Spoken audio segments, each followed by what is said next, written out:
Hola a todos, bienvenidos a un episodio más de Es lo que hay. Estamos muy contentos de estar aquí otro día más con ustedes. ¿Cómo estás, Pato? De maravilla, Mayriux. Y pues hoy listos para hablar de un tema que está todavía muy en vogue, ¿no? Es ahora sí que es la continuidad de nuestro episodio Si no votas no llores, porque ahora si no votas no llores es ahora más que nunca. No se ha acabado este trabajo de seguir apostando por la participación ciudadana, de seguir poniendo atención a lo que se decidió el pasado 6 de junio. Y pues, ¿a quién invitamos, Pato? Tú presenta a nuestro gran invitado el día de hoy, que es pieza clave. Al mejor de todos, este Mayriux. Está por segunda vez con nosotros Carlos Hernández, quien es matemático y además es director de México Big Data, donde se dedican al análisis de datos de manera para generar conocimiento estratégico, ¿no? Y es algo que quiero que todos reflexionemos en ese concepto, porque las decisiones no siempre las tomamos de manera ni analítica ni estratégica, sino las tomamos en cuanto a percepción. Y Carlos, pues bueno, ahora sí que llegó a esta tierra a demostrarnos lo contrario. Bienvenido, Carlos. Hola, Carlos. ¿Qué tal? Muy buen día. ¿Cómo están, Patricia, Mayra? Mucho gusto de volver a estar con ustedes. Bienvenido. Te voy a contar, estamos muy emocionados y casi que angustiados, que nada más tenemos un ratito para hablar de esto porque nos parece sumamente relevante, Carlos.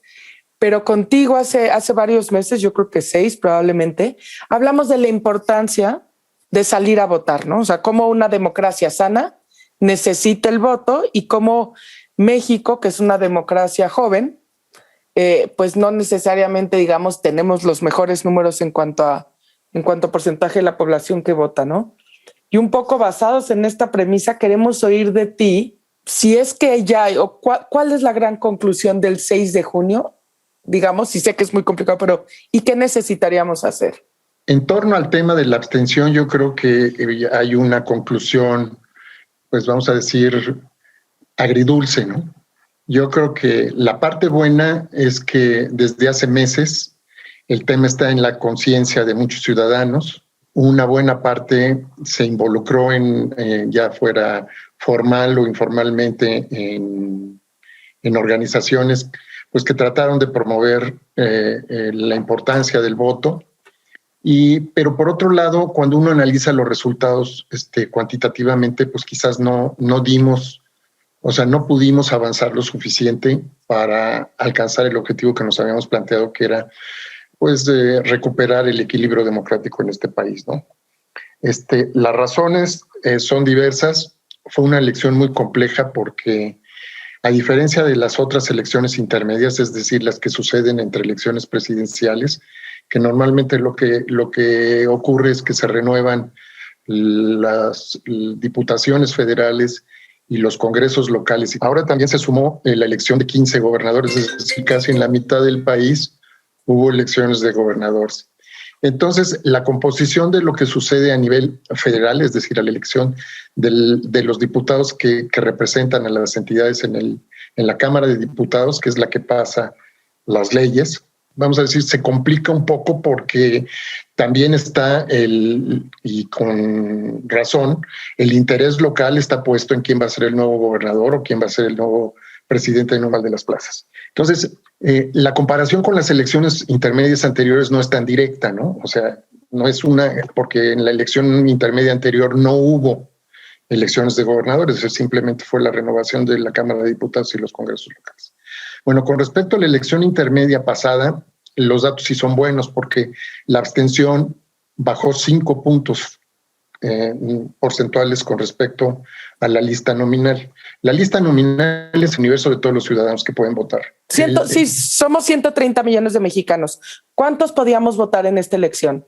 94 millones, que son 5 más que los que podían votar hace 3 años, que fueron 89 millones. O sea, la lista nominal en 2018 fue de 89 millones y este año fue de 94 millones cerrados. O sea, casi 100 millones de mexicanos podemos salir a votar. Sí, y con un incremento. ¿Cuántos salimos? Pues les voy a dar la mala noticia que salimos nada más 50. O sea que 44 millones que podían votar se quedaron en casa. O sea, casi la mitad. Cuando en la elección pasada fue el 37%, es decir, alrededor de la tercera parte. Entonces nos fuimos de una abstención de la tercera parte a una abstención de casi la mitad de la lista nominal. Carlos, pero a ver, sabíamos un poco que podía pasar esto por no ser una elección presidencial, como que jalaba menos gente por naturaleza, que tú nos explicabas que así más o menos se había comportado. Esperábamos que más gente votara por la importancia que le estábamos dando al tema del Congreso. Pero quiero, perdón, ahora sí que interrumpir un poco los dos y decir, porque también parte, yo los oigo y ya con Carlos hemos aprendido mucho también porque es nuestro amigo, digamos, fuera del aire, pero es importante saber que no todos los mexicanos entendemos esta importancia. O sea, yo sí, no, y me di cuenta ahorita en mi credencial de elección, nunca me había saltado una elección. Digo, yo vengo de una familia donde me inculcaron el voto desde muy chica, como por muchos motivos, pero digamos, es difícil de repente entender, y nos pasó hablando con diferentes grupos de amigos, o sea, ¿por qué es más importante una intermedia vez, esta vez, que nunca lo habíamos escuchado, que una presidencial? Entonces, si la Cámara de Diputados se renueva y, como dices tú, la importancia la pusimos en ciertos gobernadores porque pues si vivo en tal estado es lo que me preocupa. Entonces, creo que ahí hay un tema primero, que es que no entendemos bien lo que dices tú. El abstencionismo para hacer elección intermedia disminuyó, buena noticia. Comparada con la presidencial, pues no, aumentó, mala noticia, pero también de repente digo... No llegó. En estos 130 millones de mundos que somos cada mexicano, y de los cuales 94, que me parece un número altísimo, podemos votar, pues no creo que tengamos el mismo entendimiento de esta importancia, ¿sabes? Entonces es difícil, como dice Mayra. O sea, ¿cómo le hace uno como ciudadano de repente que tienes tu vida y tienes tus problemas y venimos de una pandemia y a lo mejor alguien se te enfermó y el trabajo no ha estado en su máximo, o a lo mejor vives, no, aparte digo, tenemos que hablar no con gusto, pero hay temas no tan padres, hubo casillas donde hubo amenazas, donde la abstención fue no de más del 90%, pero había hombres armados afuera, etcétera, toda una serie de circunstancias en este mosaico tan complejo que es México, tan maravilloso pero tan complejo, y dices, ¿cómo le hacemos de entrada para entender que esto era así de importante? Bueno, porque yo creo que a diferencia de situaciones anteriores, habíamos atestiguado durante 2 años y fracción qué significaba una elección en donde podía cambiar el régimen. Y entonces las evidencias que son, pues había un sistema bueno o malo de salud, el Seguro Popular, se desmanteló supuestamente porque era un sistema corrupto, y se creó una cosa que todavía yo no acabo de entender, que es el famoso INSABI.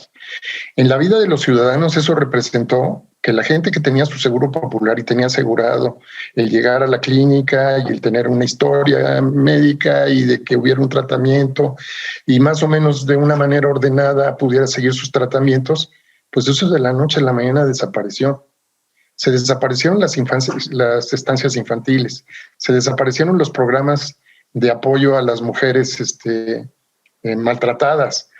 En fin, o sea, las evidencias, bueno, la decisión de la anulación de la cancelación de la obra del aeropuerto, que nos costó a todos los mexicanos miles de millones de pesos. Nos sigue costando, sí. Que van a acabar pagando nuestros nietos o nuestros bisnietos. Entonces, vamos a decir, hay evidencias de que pues las cosas, o sea, y además la forma como se hizo. Si recordamos, en 2018, Morena como partido solo sacó déjenme darles el porcentaje porque aquí lo tengo. La cosa, Carlos, es que yo veo que tú eres un hombre muy preparado y, como dices, tu análisis de datos, pero no sé si esta información necesariamente todos la entendemos de la misma manera, ¿no? No, pero aquí está el punto, que cuando tú construyes una narrativa en función de cómo te la cuentan los encuestadores o los comentaristas políticos, pues estás expuesto a que hay interpretaciones sesgadas. Les voy a dar un ejemplo. El universo de los que podían votar en la elección de 2018 eran 89 millones de ciudadanos. De esos 89 millones de ciudadanos, solo votaron el 62%. Y de ese 62%, la mitad se la llevó Morena. Pero no es lo mismo decir que se llevó el 62%, digo, la mitad de los que votaron, que se llevó la mitad de los que podían haber votado. Cuando tú o la mitad de los mexicanos, ¿verdad? Claro. Exactamente. Entonces, si tú ves Morena solito en la elección de 2018, dentro del universo de los que podían haber votado, solo el 23% votó por Morena. Y sin embargo, con eso se llevó las 2/3 partes de la Cámara de Diputados. Eso es una anomalía absoluta. Pero Ahora, es lo ¿qué que te sucedió? quiero decir, ese es un dato que te hace sentido a ti como analista. Al ciudadano común y corriente, los que estamos en la calle, digamos, haciendo otras cosas, pues es como ganaron mayoría y no entendemos más allá, ¿sabes? Sí. O sea, lo que quiero decir es, tenemos que ser capaces de bajar una solución que se entienda. Y ni siquiera hablo para quitar un partido, sino para ser demócratas. No, lo primero que digo es que hay que cambiar la narrativa. O sea, no hay que dejar que estas ideas de que un partido se llevó una mayoría absoluta y aplastante y que por eso puede hacer y deshacer lo que se le ocurre, porque esa es una narrativa falsa. La verdadera narrativa es que solo ganó la 4ª parte de los votos que podía haber obtenido y que esa ahora solo tiene la 5ª parte. O sea, Morena ahora... De acuerdo, de 130 millones de mexicanos tiene 16 millones de votos. Sí, ahora tiene el 18%, o sea, 1 de cada 5 de los que podían votar, solo 1 de cada 5 eligió a Morena en esta elección.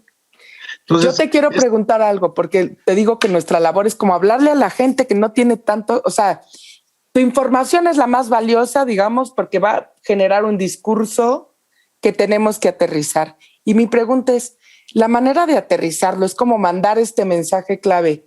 Tenemos todos que votar, disminuir el abstencionismo se vuelve más relevante que nunca y casos como la Ciudad de México, donde hubo casillas y lugares donde la abstención nada más fue del 30%, por así decir, logramos, digo yo, porque soy chilanga, aquí vivo y aquí voté, generar estos contrapesos tan urgentes en nuestra ciudad, ¿no? En vez de tener un régimen casi único, logramos estos contrapesos. Y yo, no, a lo mejor el mensaje, en vez de al revés, en vez de que venga de la información compleja, es decir, viene abajo, es decir, primero sal y vota. Es lo primero que tienes que hacer. Pase lo que pase, aunque estés indeciso, aunque no creas en el sistema, aunque no te guste lo que ves, aunque creas que todavía hay corrupción, sal y vota. Se vuelve más relevante que nunca. Tómate el tiempo de ver, ahora sí que con tiempo, si tienes tu credencial de elector, si es válida, si está actualizada. Ahora, yo pregunto, ¿no? Pero quisiera decir algo. A lo mejor yo estoy mal, ¿verdad? Digo, ya viendo tus números me doy cuenta que sí. Pero yo sí sentí que la gente, por lo menos en Nuevo León, sí salió a votar. Yo sí sentí que mucha gente que no he votado nunca ahora dijo, sí me quedo y voto. No he votado nunca porque estaba de viaje, porque le valía, porque lo que fuera. O sea, sí vi como que sí noté más participación, pero ahorita tú que dices que no fue así, digo, wow, pues ¿dónde está o sea, dónde hay que ir a convencer a la gente que salga a votar? Mira, te voy a dar un dato, Mayra, para que veas que las percepciones a veces engañan. ¿Sabes de cuánto fue la abstención en Nuevo León? ¿De cuánto? Dime. Del 49%. Quiere decir que casi 1 de cada 2 no votaron. No votaron. Eso es escandaloso en un estado con el progreso, la cultura, el avance económico, conexión con el mundo global, la industrialización, etcétera. Dime dónde están los que no votaron. Esa era mi pregunta. ¿Qué estamos votando tal vez más en las ciudades? No, otra percepción equivocada. El abstencionismo en las zonas urbanas es 5 puntos mayor que el abstencionismo en las zonas rurales. Wow. Entonces, ese sigue es el siendo, problema. no cambió. Bueno, o sea, ¿por qué? Esta elección no cambió, no mejoramos en las zonas urbanas. No. A pesar de todo esto que estamos diciendo ahora, el caso, la joya de la corona en términos de lo que se puede hacer es el caso que cita Patricia. Si tú ves los patrones de movilización y de participación de la gente y el resultado de quiénes fueron los ganadores, pues sí hay una correlación directa que se puede ver numéricamente y se puede ver espacialmente. O sea, si tú pintas el mapa de los niveles de abstención en las secciones electorales de la Ciudad de México, yendo de los tonos claros donde es más baja a los tonos oscuros donde es más alta, y del lado derecho pones el mapa de cómo se pintaron los resultados por alianza, bueno, pues la mancha clara en donde hubo mayores niveles de participación se la llevó, coincide pero así calcada con la zona que se llevó la oposición. Entonces, ¿qué quiere decir? Que esta premisa que había de que, porque ya había un conocimiento previo cuando empezó esta elección, y ese es un conocimiento que sí se había difundido, que las clases medias, urbanas, con mayor nivel de educación y con mayor acumulación de bienes en el hogar, eran las más abstencionistas. Que entonces había que crear conciencia, porque además había los medios. Es gente que tiene acceso a los medios electrónicos, a la que se le puede llegar con las redes sociales, etcétera, y que además, vamos a decir, tiene un entendimiento más claro de que un proceso destructivo como el que se ha visto, pues los puede afectar primero en lo familiar y después en el ámbito de sus negocios y después en el ámbito del mundo en el que van a crecer sus hijos y sus nietos. Entonces, ahí yo ya lo que cuestiono es qué tan eficaz fue nuestra estrategia de movilización. Y ahí sí voy a la construcción de los llamados a votar. Yo me cansé de ver pósters que decían, vota para votarlos, vota y lleva 5, hay que votar. Bueno, en un país en donde en Yucatán votan las 3/4 partes de la población, y en Sonora o en Sonora ahora la abstención fue del 60%. Wow. Entonces, perdón, en Baja California Norte, en Sonora debe haber andado cerca del 60%. Entonces dices tú, bueno, ¿cómo puedo llamar con el mismo post-it de vota para votarlos o vamos a votar y lleva 5 para mover a la gente en un estado en donde solo vota la tercera parte a otro estado en donde votan las 3/4 partes? Pues no puede ser. Sí, pues no puede ser el mismo. ¿Cómo le voy a decir, cómo le voy a hablar con los mismos términos y el mismo lenguaje a los jóvenes en Nuevo León que andan encandilados con la dirección, que a la población que en un momento dado tiene la capacidad de entender que la elección va más allá de esa frivolidad? O sea, lo que nos estábamos jugando en el ámbito federal era el poder perder la Cámara de Diputados, sí, claro, de una vez por todas, ¿no? Entonces, ahí es en donde yo pongo en duda también, quizás coincido contigo, Patricia, de que pues son cosas que estamos aprendiendo a hacer, que estamos empezando a hacer, que es muy difícil organizar a tanta gente que tiene interés y que tienen pues distintas agendas y distintas razones por las que hacen las cosas. Hay quien la ve como una oportunidad para relacionarse, hay quien lo ve como una oportunidad para hacer negocios, hay quien tiene verdaderamente un convencimiento de que hay que hacer algo para participar de una u otra forma en estas grandes decisiones nacionales. Pero entonces armonizar todo eso es muy complejo. Para mí es que a lo mejor, Carlos, y escuchándote, y a lo mejor es un mensaje que es el que tenemos que mandar, es entender, que ya nos lo habías dicho, pero ahora sí más que nunca, que el patrón no es el mismo. O sea, justo lo que acabas de decir, porque te voy a decir, nosotros hicimos, Mayra y yo, para otro proyecto, unos como focus groups medio informales, ahora sí que la análisis cualitativo más que cuantitativo, y los adultos mayores, ¿qué les pasa? ¿No? O sea, a lo mejor vienen pues durante años no votamos porque siempre ganaba el PRI, ¿sabes? Entonces de alguna manera el voto es nuevo para ellos. A lo mejor lo han hecho hace 2, 3 elecciones, pero tampoco mucho más, por un lado, ¿no? Y por el otro lado tenemos a los jóvenes, los que dices tú, estos nuevos 5 millones. Ahora sí que nuestro grupo de amigos y colegas que tenemos Mayra y yo de 18, 19, 20, que nos reunimos con ellos, y la pregunta constante y literal muy complicada de responder era, entiendo lo que me dices, o sea, como historia, pero ¿de qué sirve mi voto? O sea, ¿sabes? Entonces yo decía, tal cual, pero son unos chavos de 18 que me decían, nosotros nos sacamos el IFE para que nos dejen entrar al bar. Me decían, de verdad, ¿para qué sirve mi voto? Mira, ahí lo primero que yo creo que hay que hacer es acabar de romper con todos estos cajones. Los jóvenes no son nada más los primeros votantes. O sea, votan más los primeros votantes que los jóvenes de 20 a 30 años. Wow. Que ya están en el mercado laboral, que muchos de esos ya tienen compromisos familiares, que han perdido el empleo. No sé si me explico. Entonces, sí. O sea, hay que empezar a analizar las cosas como son. ¿Sabes cuál es el motor de las elecciones en México? ¿No? Y chapó para ustedes.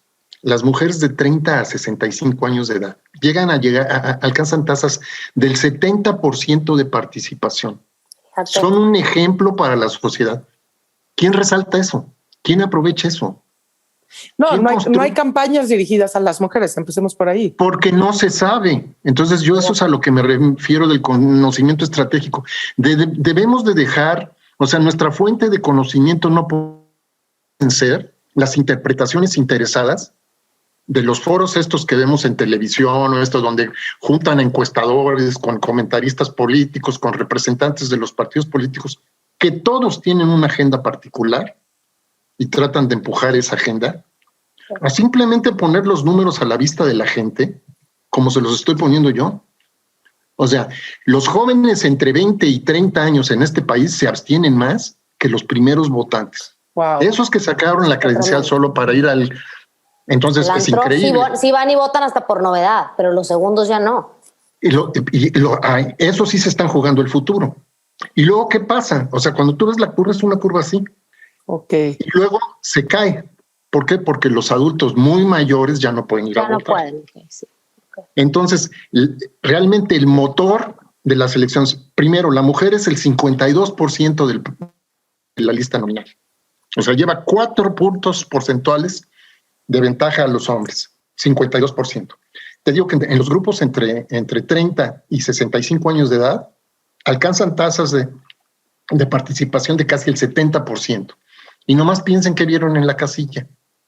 En cualquier fila predominan las mujeres maduras, las mujeres mayores, algunas de ellas acompañando al marido, porque es así. O sea, el marido acompaña a la mujer, más bien, perdón, que la mujer al marido, ¿no? Y tal vez la mujer también es el que lleva al hijo de 18, ¿sabes? O sea, sí, la que le dice, bueno, no, mijito, en esta casa si quieres, ¿no? Comer, tienes que venir a votar. ¿En dónde tenemos ese discurso? ¿En dónde tenemos esa narrativa? ¿En dónde tenemos esta estrategia de comunicación que nos dice, oye, el Bajío, el occidente y el norte se abstienen más que el sur, contra lo que uno pudiera pensar? En segundo lugar, ¿dónde está ese mensaje que dice, oigan, jóvenes de 20 a 30 que ya están entrando al mercado de trabajo, que ya tienen, probablemente están formando una familia, que ya saben las consecuencias de votar o no votar? O sea, sus omisiones tienen consecuencias y las pagan todos los días. Claro. ¿Dónde está esa narrativa que descansa en el poder de arrastre y la participación cívica de la mujer para movilizar a la sociedad en todas partes? Y yo eso no lo vi. Es que sabes que entonces, así oyéndote, que también empiezo a concluir, y tenemos ahora sí que en ese sentido un reto bueno, pero posible, digamos, lo veo muy viable de cara sobre todo al 2024.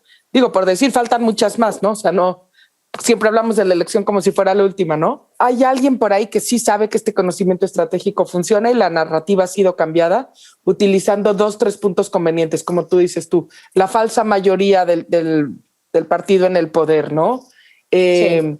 Esta a lo mejor percepción de los jóvenes no les interesa, como dices tú, el primer votante, el de 18, sí va, ¿no? Entonces, a lo mejor el principio, y ese es a lo mejor lo que todos tenemos que empezar a hacer, esto sí lo hemos hablado mucho en Es lo que hay. Por un lado, pues sabemos que tenemos que tomar y seguir nuestra vida y vivir con lo que hay, pero por el otro lado sí hemos hablado que el conocimiento es una fuente importantísima de responsabilidad, digamos, y toma de decisión. O sea, tenemos que ser ciudadanos más informados, por un lado.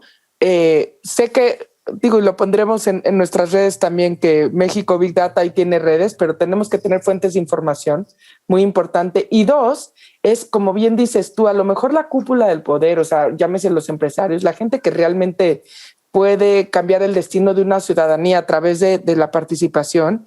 Es decir, no caigas tú en el juego del discurso mediático y mejor, ¿no? Hay que seguir este conocimiento estratégico que sí contamos con él. O sea, yo honestamente antes de conocerte y antes de ti nunca había escuchado más allá de alguna encuesta, y eran encuestadoras grandes e importantes, un poco hacia dónde se dirigía nuestros votos o qué iba a pasar con nuestra cuestión política. Digamos, la bolita mágica siempre eran las famosas encuestas.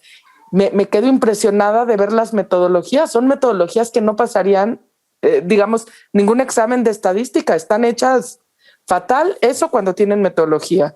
Luego hay la manipulación esta que ya existe, que es cuando no pones los resultados que esperan y esto ya se puede hacer, el link se cae, inténtalo más tarde cuando es por teléfono y uno no responde, digamos, en ciertas tendencias, la llamada se corta, ¿no? Entonces están cuchareadas, no siguen una metodología, entonces de repente a lo mejor lo que antes era nuestra, digamos, encuesta en la que confiábamos, tenemos que ir aceptando que ya no es un método válido de informarnos acerca del voto. Y digo, la verdad, digo, yo entiendo todo esto, pero también yo vi cosas interesantes como mucho voto cruzado, que en otras elecciones, por lo menos los resultados no parecían que la gente hubiera votado para acá y para acá. Yo en Nuevo León sí lo vi. ¿Qué es cruzado, Mariux? O sea, que por ejemplo votaste por un partido para gobernador y por otro partido para que nada que ver, para para alcalde o por el independiente. O sea, que una misma persona no se agarró votando por como antes, ¿no? Pues todos por el PRI, o todos por el PAN, o todos sino que realmente lugares, por ejemplo, donde siempre ganaba el PAN, no ganó. Sí, o sea, eso sí pasó. Y digamos, este voto que no esté tan fidelizado a un partido, Carlos, ¿se vuelve algo positivo? Sí, yo creo que sí, porque lo voy a poner en el contexto de una elección como la de Nuevo León. Tenías elección de gobernador, tenías elección de presidente municipal, tenías elección de diputados del Congreso local y diputados federales. O sea, tienes 4 opciones diferentes. Y una cosa es elegir quién va a ser el presidente municipal de Monterrey, porque tú vives en Monterrey y los satinos o desatinos del que gobierne o te importan, ahí sí importa mucho la figura del candidato, más que del partido. Eso sucede a nivel del gobernador también. A nivel del diputado federal o del diputado local, no tanto, porque la gente, simplemente yo creo que en provincia, pues muy poca gente, es más, yo creo que esto puede ser una afirmación general, prácticamente nadie sabe quién es un diputado federal ni por qué cosas vota, ¿no? Sí, no sabe. Entonces, el que haya un voto diferenciado quiere decir pues que sí está acompañado de razonamiento, ¿no? Hubo razones por las que alguien dijo, oye, yo prefiero a Colosio de presidente municipal de Monterrey que al otro, y así como alguien dijo, bueno, yo prefiero a Samuel de gobernador en lugar de los demás. Entonces, ¿cuáles son las razones? O si son atinadas o no, pues eso es harina de otro costal. El hecho es que esos son votos razonados. Ahora, hay otro tema que para mí también me parece que siempre dejamos en segundo plano. Todos los días nos amanecemos con esta historia de que el país está en ruinas y que lo dejaron en ruinas y que lo saquearon y que no sé qué. Y luego hablamos de la clase media como si la clase media fuera una cosa amorfa, pero todos iguales, o sea, todos caemos en la clase media sin entender realmente que la clase media son varios estratos y que hay medidas muy concretas. O sea, cuando uno llega a la casa de alguien, simplemente por la acumulación de bienes en el hogar, aunque no sepa cuánto gana, pues vamos a decir, puede inferir en qué nivel de ingreso está, o que lo voy a usar en estos términos para no hablar del ingreso, la comodidad familiar o la estabilidad relativa que puede tener en el mundo de su economía. ¿Quién habla del progreso de la clase media en México? ¿O qué es la clase media? Yo les voy a dar nomás unos datos rapidísimos. En el último censo que se publicó hace 3 meses y que se levantó el año pasado, el 91% de las viviendas tiene televisión, 87 refrigerador, 87 teléfono celular, 78% de las viviendas son de 3 y más cuartos, 73% tiene lavadora, 68% tiene 2 y más dormitorios, 70% tiene radio, 64% tiene tinaco y la mitad tiene internet. Si eso no es progreso de la clase media, entonces yo no sé qué es. Un país en ruinas, este señor no tiene idea ni de los datos que publica el INEGI, ¿no? Totalmente.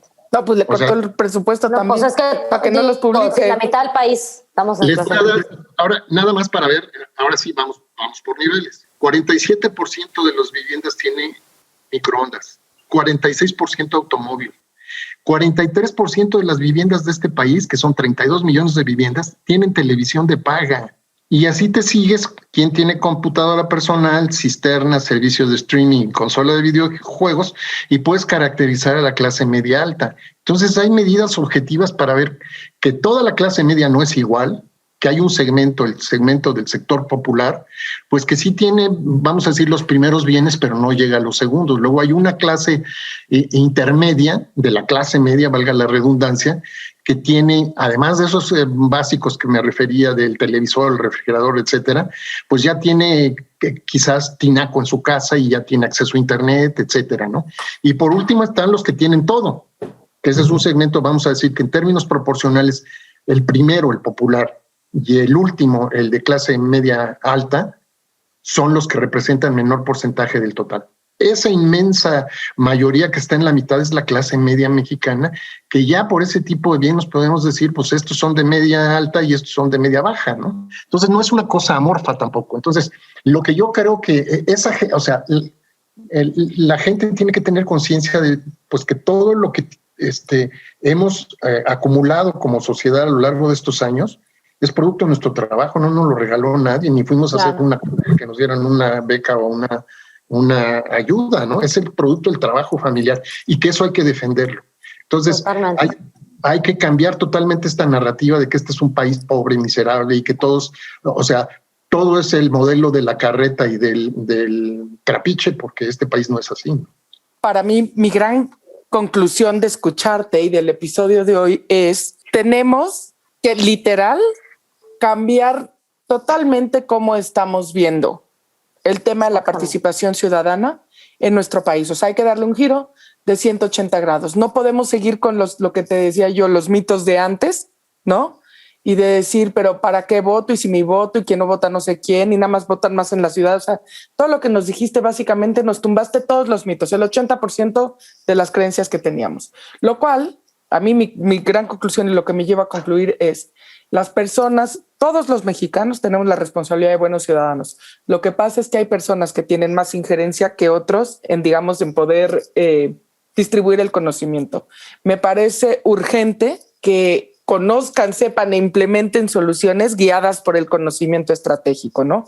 Hoy en día es momento, de cara al 2021, un año donde por lo menos a nivel tanto nacional como mundial se han roto tantos paradigmas, de decir, ok, lo acepto, necesito el conocimiento estratégico porque las cosas tal vez no son como yo tengo la percepción. Me parece a mí la gran conclusión. Y la segunda, eso es como para el liderazgo. Y la segunda, como dice Mayra, para los ciudadanos de a pie, que parece que nos estamos fusilando a Max Kaiser, que así escribió su libro de política para ciudadanos de a pie, es: hay que salir a votar, punto. Otra, yo le añadiría, si no es por ideología, vota para defender lo que a tu familia le ha costado trabajo conseguir.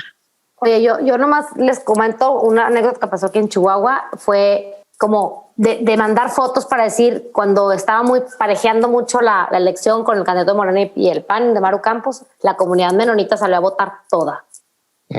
Toda. O sea, se llenaron las casillas y pues la elección salió favorable a lo que la comunidad pedía, ¿no? Una comunidad que me imagino tradicionalmente no votaba, ¿no? Tradicionalmente no votaba y, o sea, no tanto. Y bueno, una comunidad que es trabajadora y que le importa muchísimo que se le respete la chamba que ha venido haciendo por tantos años, ¿no? Y que a lo mejor se notan más por ser una comunidad como distinta y cerrada y todo, pero una comunidad de progreso, clase media en toda su extensión de la palabra. Y pues sí nos dejó un aprendizaje ahí. Gracias, Carlos. Supongo vendrás de invitado otra vez la siguiente temporada. Tenemos un largo camino de aquí al 2024, pues nos llevamos conclusiones increíbles y pues empecemos a labrar el camino hoy para tener en 2024 los resultados y la democracia que tanto hemos estado buscando. Pues encantado y mil gracias nuevamente por la invitación y a sus órdenes para cuando haya otra oportunidad de platicar con ustedes.